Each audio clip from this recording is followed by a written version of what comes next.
Kovai Saibaba colony பகுதியில் உள்ள ஐயப்பன் கோவிலில் சபரிமலை செல்லும் குருசாமிகளுக்கு படி வழங்கும் நிகழ்ச்சி நடைபெற்றது. இந்த நிகழ்ச்சியில் கலந்து கொண்ட எம்எல்ஏ வானதி சீனிவாசன் சாமி தரிசனம் செய்து மாலை அணிந்து விரதம் இருந்து வரும் குருசாமிகளுக்கு படி வழங்கி அவர்களது ஆசிகளை பெற்றார். மேலும் பக்தர்களுடன் இணைந்து சாமியே சரணமையப்பா என முழக்கமிட்டு வழிபாட்டில் ஈடுபட்டார். சபரிமலை ஐயப்பன் கோவில் என்றாலே பக்தர்களின் நினைவுக்கு வருவது அந்த புனிதமான 18 படிகள் தான். ஐயப்பனை தரிசிக்க பக்தர்கள் ஒரு மண்டலம் 48 நாட்கள் கடுமையான விரதம் இருந்து இருமுடி சுமந்து செல்வார்கள். சபரிமலையில் உள்ள 18 படிகளும் தெய்வ அம்சம் கொண்டவை. அங்கு நடைபெறும் படி பூஜை மிகவும் சக்தி வாய்ந்ததாக பக்தர்களால் நம்பப்படுகிறது.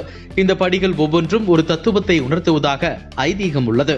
சபரிமலை யாத்திரை என்பது வெறும் பயணம் மட்டுமல்ல, அது ஒரு ஆன்மீக ஒழுக்கம். பக்தர்களுக்கு சேவை செய்வதில் மகிழ்ச்சி அடைகிறேன் என இந்த நிகழ்வின் போது அவர் குறிப்பிட்டார். இந்நிகழ்ச்சியில் ஏராளமான ஐயப்ப பக்தர்கள் மற்றும் பொதுமக்கள் கலந்து கொண்டு சாமி தரிசனம் செய்து வழிபட்டு சென்றனர்.